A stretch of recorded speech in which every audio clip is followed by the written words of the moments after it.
ಮಕ್ಕಳು ಚೆನ್ನಾಗಿ ಎಜುಕೇಷನ್ ಮಾಡಬೇಕು, ಒಳ್ಳೆಯದಾದಂಥ ಸಂಸ್ಕಾರ ಕಲಿಬೇಕು ಅನ್ನುವಂಥ ನಿಟ್ಟಿನಲ್ಲಿ ಹಾಸ್ಟೆಲ್ನಲ್ಲಿ ವಸತಿ ಶಾಲೆಗಳಲ್ಲಿ ಮಕ್ಕಳನ್ನು ಅಡ್ಮಿಷನ್ ಮಾಡಿಸ್ತಾರೆ. ಬಟ್ ಇಲ್ಲಿ ಸ್ಟರ್ಲಿಂಗ್ ವಸತಿ ಶಾಲೆಯಲ್ಲಿ ವಿದ್ಯಾರ್ಥಿ ಸಾವಾಗಿರುವಂಥದ್ದು ಅನುಮಾನಾಸ್ಪದ ಸಾವಾಗಿದೆ. ಸ್ಟರ್ಲಿಂಗ್ ವಸತಿ ಶಾಲೆಯಲ್ಲಿ ವಿದ್ಯಾರ್ಥಿ ಸಾವು, ವಾರ್ಡನ್ಗೆ ಥಳಿತ.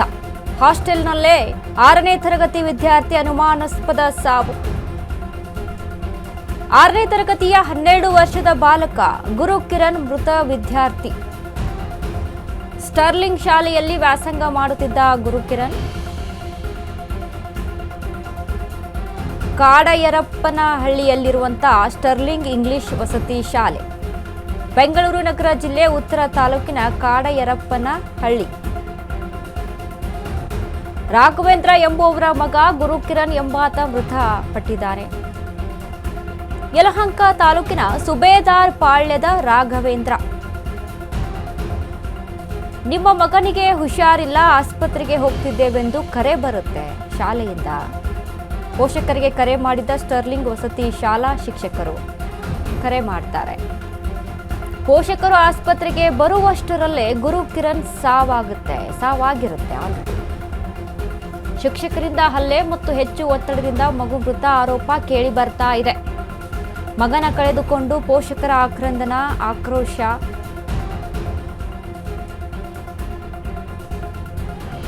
ಸ್ಟರ್ಲಿಂಗ್ ವಸತಿ ಶಾಲೆಯಲ್ಲಿ ಆಗಿರುವಂತ ಘಟನೆ ನೋಡಿ. ವಿದ್ಯಾರ್ಥಿ 12 ವರ್ಷದ ವಿದ್ಯಾರ್ಥಿ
ನಮ್ಮ ಮಾವ ಬಂದು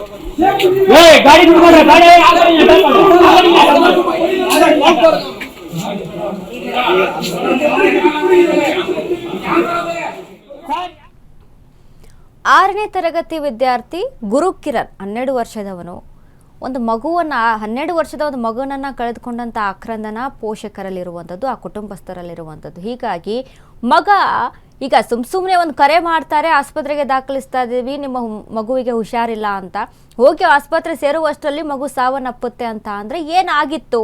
ಹೆಚ್ಚಿನ ಒತ್ತಡ ಮತ್ತು ಕಿರುಕುಳ ಅಲ್ಲಿ ಮಾಡಿದ್ದಾರೆ, ಹಾಗಾಗಿ ಹೀಗಾಗಿದೆ ಅನ್ನುವಂಥದ್ದು ಅಲ್ಲಿ ಕುಟುಂಬಸ್ಥರು ಮಾಡ್ತಾ ಇರುವಂಥ ಆರೋಪ. ಹೀಗಾಗಿ ವಸತಿ ಶಾಲೆ ಹತ್ರ ಇದೀಗ ಪೋಷಕರು, ಕುಟುಂಬಸ್ಥರು ಕೂಡ ಅದರ ಆಕ್ರೋಶವನ್ನು ವ್ಯಕ್ತಪಡಿಸ್ತಾ ಇದ್ರು. ಅಲ್ಲಿ ಪೊಲೀಸರು ತಡೆ ಹಿಡಿಯುವಂಥ ಕೆಲಸ ಮಾಡಿದ್ರು, ಲಾಠಿ ಚಾರ್ಜ್ ಕೂಡ ಮಾಡಿದ್ದಾರೆ ಅಷ್ಟರ ಮಟ್ಟಿಗೆ. ಬಟ್ ಆ ಮಗುವನ್ನು ಕಳೆದುಕೊಂಡಂಥ ದುಃಖ ಇದೆಯಲ್ಲ, ಅದನ್ನು ಯಾರು ತುಂಬಿಕೊಡ್ತಾರೆ? 12 ವರ್ಷದ ಮಗು ಅಂತ ಅಂದರೆ, ಮಗು ಚೆನ್ನಾಗಿ ಕಲೀಲಿ, ಒಂದು ಹಾಸ್ಟೆಲ್ನಲ್ಲಿ ಇದ್ಕೊಂಡು ಅಲ್ಲಿ ಎಜುಕೇಷನ್ ಸಿಕ್ತು ಅಂತ ಅಂದರೆ ಒಳ್ಳೆಯ ರೀತಿಯಾದಂಥ ಎಜುಕೇಷನ್ ಪಡೆದುಕೊಳ್ತಾನೆ, ಮುಂದಿನ ಭವಿಷ್ಯ ಚೆನ್ನಾಗಿರುತ್ತೆ ಅನ್ನುವಂಥ ನಿಟ್ಟಿನಲ್ಲಿ ಪೋಷಕರು ಮಕ್ಕಳನ್ನು ತೆಗೆದುಕೊಂಡು ಹೋಗಿ ವಸತಿ ಶಾಲೆಗೆ ಹೋಗಿ ಅಡ್ಮಿಷನ್ ಮಾಡಿಸಿ ಬರ್ತಾರೆ. ಬಟ್ ಅಲ್ಲಿ ಆಗುವಂಥದ್ದೇನು?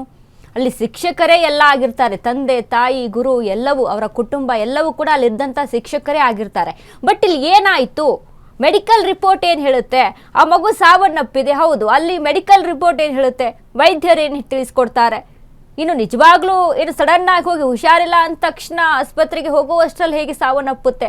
ಅಷ್ಟು ಹೆಲ್ದಿಯಾಗಿದ್ದಂಥ ಮಗುಗೆ ಆದಂಥದ್ದು ಏನು ಸಮಸ್ಯೆ ಆಗಿತ್ತು? ಇದೆಲ್ಲವೂ ಕೂಡ ಇಲ್ಲಿ ಪ್ರಶ್ನೆ ಆಗುತ್ತೆ.